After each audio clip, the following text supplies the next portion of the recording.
Hello বন্ধুরা, অভিজ্ঞান education YouTube চ্যানেলে তোমাদের প্রত্যেককে স্বাগত জানাই। বন্ধুরা, আজকের ভিডিওতে আমি তোমাদের সাথে আমার নিজের প্রাইমারি ইন্টারভিউয়ের অভিজ্ঞতা শেয়ার করব। তোমরা যারা 13,421টি শূন্য পদে নিয়োগের জন্য ইন্টারভিউ দিতে চলেছো, আজকের ভিডিওটা তোমাদেরকে অনেকটা গাইড করবে। কারণ আমার নিজের অভিজ্ঞতাটা যেমন শেয়ার করব, সেই সাথে আমি শেয়ার করব কি কি আমাকে প্রশ্ন করেছিল, তোমরা কোন কোন বিষয়গুলো নিয়ে সতর্ক থাকবে। এই সমস্ত বিষয়ে আমি তোমাদেরকে কিছুটা আপডেট দেব, কিছুটা আপডেটেড করে দেব। তো আজকের ভিডিওতে যেমনটা বললাম, আমি আমার নিজের এক্সপিরিয়েন্সটা শেয়ার করতে চলেছি তোমাদের সাথে। আমি নিজে একজন টেট 2017 টেট পাস ক্যান্ডিডেট, এবং প্রাইমারি নিয়োগ যে হয়েছিল রিক্রুটমেন্ট 2022 সালে, 2022 নিয়োগে সিলেক্ট হই। এবং ইন্টারভিউ 10-এর মধ্যে আমার স্কোর কত ছিল? আমার স্কোর ছিল স্যার 9.7। 0.3 কেটেছিল। কেন কেটেছিল এই বিষয়টা আমি পরবর্তীতে বলবো, ভিডিওর অংশে আমি বলবো। তো আমার 9.7 ছিল, এবং যে ডেমো দেখাতে হয়, ডেমোতে আমি কিন্তু 5-এর মধ্যে 5ই পেয়েছিলাম। তো কিভাবে পেয়েছিলাম, ডেমো কিভাবে দেবে, এই বিষয়ে আমি একটা সেপারেট ভিডিও করব। তা ইন্টারভিউ রুমেতে কি কি জিনিস নিয়ে যেতে পারবে তোমরা, টিএলএম কি নিয়ে যেতে পারবে, টিচিং দেওয়ার জন্য তোমরা কি কি মেটেরিয়াল পাবে, এই বিষয়ে আমাদের একটা সেপারেট ভিডিও করা রয়েছে। তোমরা যদি না দেখে থাকো সেই ভিডিওটা দেখে নাও। আমি দেখিয়ে দিচ্ছি কোন ভিডিওটার কথা বলছি। অন স্ক্রিন তোমরা দেখতে পাচ্ছ এই যে ভিডিও, একদম টেট পাস থেকে জয়েনিং পর্যন্ত কি কি স্টেপ রয়েছে এই সংক্রান্ত আমাদের একটা ভিডিও রয়েছে। এই ভিডিওটা তোমরা দেখে নিতে পারো, তাহলে তোমরা বুঝতে পারবে যে কোন স্টেপের পরে কোন স্টেপ হবে। ওকে, সেই সাথে তোমরা দেখতে পাচ্ছ আমাদের এই যে চ্যানেল অভিজ্ঞান এডুকেশন, এখানেতে আমরা প্রাইমারি টেট এবং ইন্টারভিউ সংক্রান্ত বিভিন্ন গাইডেন্স দিয়ে থাকি সম্পূর্ণ বিনামূল্যে। তোমরা চাইলে আমাদের এই ভিডিওগুলোকে দেখতে পারো, এগুলো তোমাদের ইন্টারভিউয়ে অনেকটা গাইড করবে এবং অনেকটাই হেল্পফুল হবে। দেখতে পাচ্ছ মিড ডে মিল সংক্রান্ত বিভিন্ন ভিডিও রয়েছে, এগুলো তোমরা দেখতে পারো যদি আগে দেখে না থাকো। ওকে, তো চলো সরাসরি আজকের আলোচ্য বিষয় যেটা সেটাতে যাই। তো আমরা যেটা আলোচনা করব যে আজকের ভিডিওতে, সেটা হচ্ছে আমার ইন্টারভিউ এক্সপিরিয়েন্স। দেখো, ইন্টারভিউ রুমে প্রবেশ করার আগে কোন কোন স্টেপ রয়েছে এই সংক্রান্ত আমাদের ভিডিও দেওয়া রয়েছে। এই সংক্রান্ত যে আগের ভিডিওটা রয়েছে সেখানে আমি শেয়ার করেছিলাম যে কি কি স্টেপ রয়েছে ইন্টারভিউ রুমে প্রবেশ করার আগে। যদি তোমরা ওটা না দেখে থাকো দেখে নিও। তো ইন্টারভিউ রুমে আমি প্রবেশ করলাম, তারপর থেকে আমি শেয়ার করছি। ওকে, আমি ইন্টারভিউ রুমে প্রবেশ করলাম, সাথে সাথে কি হলো, আমার হাতে একটা স্লিপ দেওয়া ছিল যেখানে আমার কত নাম্বার টেবিল সেটা লেখা রয়েছে এবং আমার নাম লেখা রয়েছে। যথারীতি ওটা একজন অ্যাসিস্ট্যান্ট জমা দিলেন ইন্টারভিউয়ারদের কাছে। আমি রুমে প্রবেশ করলাম, সাথে সাথে গিয়ে ওনাদেরকে প্রথমে গ্রিটিংস করতে হয়। গ্রিটিংস, নমস্কার, গুড মর্নিং, যে যেমনভাবে গ্রিটিংস করে। তো সেটা তোমাদের ব্যক্তিগত ব্যাপার। আমি গ্রিটিংস করার সাথে সাথে বসতে বলেন, দিয়ে ওনারা আমাকে কি দেয়, কি হয় না, একটা অ্যাটেন্ডেন্স সিট দেন এবং ওখানে বলে সই করতে। পেন তো পকেটে নিয়ে গিয়েছিলাম, আমি নিজের পেনেই সই করি। তোমরা অবশ্যই পেনটা নিয়ে যাবে। তারপরে কি হলো, তারপরে ওনারা কোশ্চেন পর্ব, আলোচনা পর্বটা শুরু করলেন। প্রথমজন প্রশ্ন করলেন, তার আগে বলে নিই আমার ইন্টারভিউতে কজন ছিলেন, 3জন ছিলেন, এবং প্রত্যেক টেবিলেতেই 3জন ছিলেন। আমার 4 নাম্বার টেবিল ছিল, প্রত্যেক টেবিলেতেই 3জন করে ছিলেন, আমার 2জন স্যার এবং একজন ম্যাম ছিলেন। যথারীতি প্রথমে স্যার জিজ্ঞাসা করলেন যে কোথা থেকে আসছেন। আমি বললাম কোথা থেকে আসছি। ফার্স্ট প্রশ্ন ওটা। সেকেন্ড প্রশ্ন,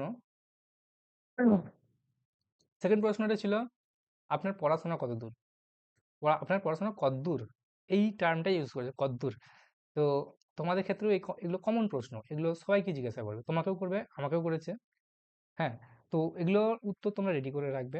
কতদূর পড়াশোনা কতদূর, আমি বললাম এই বিষয়ে অনার্স বিজ্ঞান শাখায়, উচ্চ মাধ্যমিক, মাধ্যমিক, উচ্চ মাধ্যমিক, তারপর গ্র্যাজুয়েশন বললাম। রিপিট ওনারা কাউন্টার প্রশ্ন করেন যে আপনি মাস্টার্স করেননি কেন।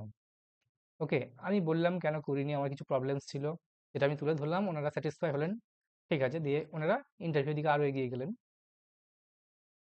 এখানে একটা ব্যাপার আছে, আমি যেহেতু বলেছিলাম বিজ্ঞান শাখায় উচ্চ মাধ্যমিক এবং বিজ্ঞান শাখা গ্র্যাজুয়েট, তো তার প্রত্যুত্তরে ওনারা প্রশ্নটা কি করলেন যে সামাজিক ইতিহাস কাকে বলে, বলতে পারবেন?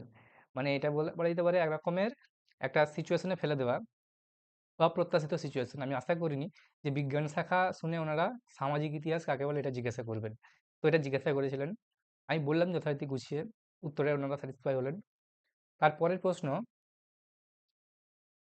পরের প্রশ্নটা ছিল প্রাথমিকের ক্ষেত্রে অপারেশন ব্ল্যাকবোর্ড জিনিসটা কি। অপারেশন ব্ল্যাকবোর্ড কি, এই ধরনের যে বিশেষ বিশেষ টার্মগুলো আছে এগুলো সম্পর্কে তোমরা কিন্তু জেনে যাবে ভালো রকম। তো আমি এই সংক্রান্ত বিষয়ে পরবর্তীতে ভিডিও করব। অবশ্যই চ্যানেলটাকে সাবস্ক্রাইব করো, আমাদের সাথে জুড়ে থেকো, এই রিলেটেড ভিডিও তোমরা পেয়ে যাবে। তো অপারেশন ব্ল্যাকবোর্ড জিনিসটা কি সেটা আমি বলেছি, এবং তার মধ্যে একটা টার্ম আছে যে টিচার নিয়োগের ব্যাপারটা। তো অপারেশন ব্ল্যাকবোর্ডে যখন বললাম টিচার নিয়োগ করার কথা বলা আছে, তখন ওনারা বললেন কজন করে টিচার, আমি সেটাও বললাম। ওকে, এটাতে ওনারা খুবই খুশি হলেন, এবং অপারেশন ব্ল্যাকবোর্ড কত সালে চালু হয়েছিলেন এটা আমি বলেছিলাম, অপারেশন ব্ল্যাকবোর্ড কি তখনই আমি ডেফিনেশনে বলেছিলাম। তারপর ওনারা প্রশ্ন করেন যে গ্রিন হাউস যে এফেক্ট, এই জিনিসটা কি, এবং গ্লোবাল ওয়ার্মিং, এই দুটো জিনিস ওনারা জিজ্ঞাসা করলেন। গ্লোবাল ওয়ার্মিংটা বললাম, গ্লোবাল ওয়ার্মিং বলার সাথে সাথে বললেন এর ফলে কি হবে, একটার সাথে একটা লিঙ্কড কাউন্টার প্রশ্ন ওনাদেরই। হ্যাঁ, আমি বললাম এর ফলে কি হবে ফলাফলটা, খুবই খুশি উত্তরে। এরপরে আরও প্রশ্ন করলেন, সেই সময়তে একটা কারেন্ট অ্যাফেয়ার্স ছিল যে G20 আয়োজিত হচ্ছিল। তো G20 থেকেও আমাকে জিজ্ঞাসা করলেন যে G20 এই যে চারিদিকে শোনা যাচ্ছে, তা G20 জিনিসটা আসলে কি। আমি বললাম G20টা কি। হ্যাঁ, এবং তারপরের কাউন্টার প্রশ্ন, যেটা কোন দেশ হোস্ট করছে, মানে আয়োজনটা কোন দেশ করেছে। আমি বললাম। সেই সময় আমার উনি যে ম্যাডাম ছিলেন উনি আমার ব্যাকগ্রাউন্ড শুনেছিলেন যে এডুকেশনাল, আমার ছিল সায়েন্স ব্যাকগ্রাউন্ড। তো উনি জিজ্ঞেস করলেন যে জিও 5G, তখন 5G বানাচ্ছে জিও, কোন কোম্পানির সাথে টাই আপ করেছে। এটা কারেন্ট অ্যাফেয়ার্সের একটা প্রশ্ন ছিল। তো আমি তো একটু ইতস্তত করলাম, জিও 5G এখানে প্রাইমারি ইন্টারভিউতে। তো উনি বললেন যে যেহেতু আপনার এই ব্যাকগ্রাউন্ড তাই জিজ্ঞাসা করছি আপনাকে। তো এটা আমি সত্যি কথা বলতে বলতে পারিনি না, আমি গেস করেছিলাম, তবে ওটা সঠিক হয়নি। তো এই জন্যই 0.3 নাম্বার, 0.3 এটা বাদ গেছে, নাহলে হয়তো 10-এ 10ই আসতো। জিও 5 যেটা আমি একটা উত্তর দিয়েছিলাম, সেটা মানে বললো এটা নয়। তো আমি যেটা উত্তরটা দিয়েছিলাম, তারপরে বললেন যে, তারপরে ওই ম্যাডামই জিজ্ঞাসা করলেন যে আচ্ছা গুগলের একটা অল্টারনেট আসতে চলেছে মার্কেটে, তো অল্টারনেটটার নাম বলতে পারবেন। আমি বলেছিলাম অল্টারনেটটার নাম, তো ওটা সঠিক হয়েছিল। এবং এর উত্তরে ম্যাডামটা খুব খুশি হলেন, স্যারও খুশি হলেন, এবং সেই সাথে একটা জিনিস বললেন। এরপরের যে প্রশ্নটা এটা হচ্ছে জিকেও বলা যেতে পারে, এবং এটা যে প্রাইমারি যে টেক্সট বুক রয়েছে সেই টেক্সট বুক থেকেও এই প্রশ্নটা কিন্তু উত্তরটা রয়েছে। যে আমাকে জিজ্ঞাসা করেছিল যে হাওড়া ব্রিজ, হ্যাঁ হাওড়া ব্রিজ এটা হচ্ছে কোন নদীর উপরে অবস্থিত, কোন নদীর উপরে বললাম। সেই সাথে প্রশ্নটা বলতো এই হাওড়া ব্রিজ কোন দুটো জায়গাকে কানেক্ট করছে, মানে যুক্ত করছে কোন দুটো জায়গাকে, হাওড়া এবং কলকাতা। তো এটা ওনারা জানতে চেয়েছিলেন। এটা কিন্তু ক্লাস 4-এর পরিবেশ বইতে কিন্তু এটা দেওয়া রয়েছে সুন্দরভাবে। কাজেই এটা কিন্তু টেক্সচুয়াল, ওদের যে টেক্সট বইয়ের প্রশ্নও বলা যেতে পারে, এবং এটা জিকের প্রশ্নও বলা যেতে পারে। এর পরের প্রশ্নটা ছিল যে একজন আদর্শ শিক্ষকের কি কি গুণাবলী থাকা উচিত। গুণাবলীগুলি প্রথমে অবশ্যই ধৈর্যশীলতা, তারপর জ্ঞানের গভীরতা, ধীরে ধীরে আমি পর বললাম। এবং ওনারা খুশি হলেন।